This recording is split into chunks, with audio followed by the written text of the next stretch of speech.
Imagine waking up and realizing that today is exactly the same as yesterday. The same time, the same sounds, the same people.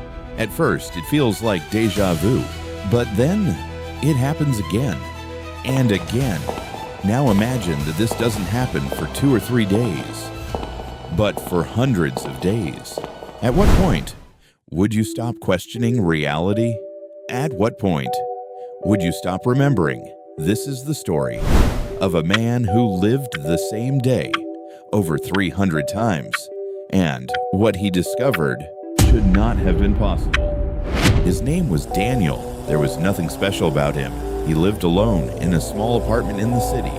He worked a normal job. He followed the same routine every single day. Wake up, check his phone, drink coffee, go to work. Everything was predictable, safe, until one morning. It wasn't. It started small, so small in fact that he almost ignored it. But that's how these things begin, quietly, unnoticeably, until they're impossible to escape. Daniel woke up at exactly 7:12 a.m.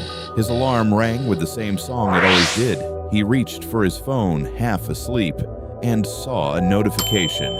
"Don't forget your meeting today." He blinked. Something about it felt familiar. Too familiar. He got out of bed, walked to the kitchen, and poured himself a cup of coffee. And then a loud thud hit his window. A bird. Startled, Daniel turned to look at it and froze. He had seen this before. Not in a dream, not in a memory, but yesterday. Every movement, every second, identical. It wasn't similar. It was the same. Exactly the same. At first, Daniel tried to laugh it off. Maybe he was just tired. Maybe his mind was playing tricks on him. So he decided to change something. Anything. He left his apartment earlier than usual, took a different route to work, avoided the coffee shop he always visited. For a moment, it felt like it worked, like he had broken whatever strange pattern this was. But then, a man bumped into him, spilled coffee on his shirt, said the exact same words he remembered from the day before. Daniel's heart started racing. No matter what he changed, the outcome stayed the same. Reality wasn't just repeating, it was correcting itself. That night, Daniel stayed awake. He refused to sleep. If this was some kind of cycle, he would break it. Hours passed. The clock moved closer to midnight. 11:58, 11:59, and then everything went dark. No sound, no movement, just nothing. And then 7:12 a.m., the alarm, the same song, the same message on his phone, the same bird hitting the window. Again, Daniel didn't move. He just stared at the ceiling, because now he knew. This wasn't an accident. This was a loop. By the 5th repetition, Daniel started experimenting. If the day was going to repeat, then nothing mattered. He began testing the limits. He memorized conversations before they happened, finished people's sentences, avoided accidents seconds before they occurred. It felt surreal, like he was living ahead of time. At first, it almost felt like a gift, but that feeling didn't last, because no matter what he did, the day always ended the same way. Midnight, darkness, reset, no progress, no escape, just repetition. Days turned into weeks, or at least what felt like weeks. Time had no meaning anymore. Daniel stopped caring about consequences. Why would he? Nothing carried over. Nothing lasted. He made reckless decisions, said things he never would have said before, did things he never thought he was capable of doing, because it didn't matter. It would all reset. It always did. But slowly, something inside him started to change. The repetition wasn't just affecting his surroundings, it was affecting him. Around what he believed was day 40, something unexpected happened. A woman looked at him differently, not like a stranger, like she recognized him. "Have we met before?" she asked. Daniel froze. That had never happened before, not once.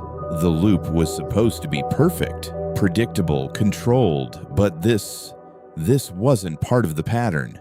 And for the first time, Daniel felt something new: fear. By day 120, Daniel noticed something else. Someone, a man, standing across the street, still, silent, watching him. At first, Daniel ignored him, but the next day, he was there again.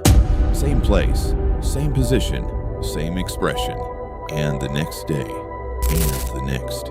Every single loop, no matter what Daniel changed, that man remained unchanged, unmoving, unnatural. Daniel became obsessed. He started tracking the man, writing down everything: time, position, behavior. But there was something deeply wrong. The man never reacted unless Daniel got close. And every time he tried, the day would reset early, before midnight, like something was stopping him, like something didn't want him to know the truth. Then came day 300, at least the 300th day he could remember. Daniel was exhausted, mentally, completely drained. He had tried everything, every possible variation of the day, every possible decision. Nothing worked. But this time, he made a different choice. He didn't run. He didn't experiment. He walked straight toward the man, step by step. The world around him felt quieter, like everything else had faded, until it was just them, standing face to face. The man smiled, not a normal smile, something unsettling. And then he spoke. "You're not supposed to remember this far." Daniel felt his chest tighten. "What do you mean?" The man leaned closer.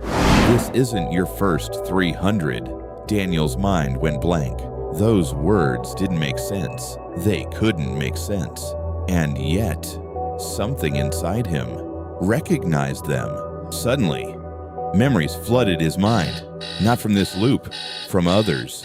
Different versions of the same day. Different choices. Different outcomes. Some where he never made it this far. Some where he disappeared.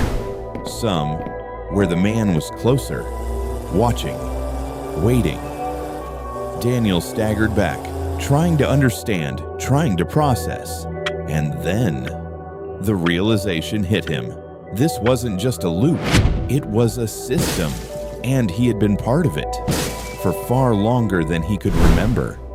The next morning, Daniel woke up, 7:12 a.m. The alarm, the same message, the same day. But this time, something was wrong. He didn't feel alone. Slowly, he turned his head, and there he was. The man, standing inside his room, watching him closer than ever before. And the worst part, if you were trapped in the same day, how long would it take before you stopped realizing it?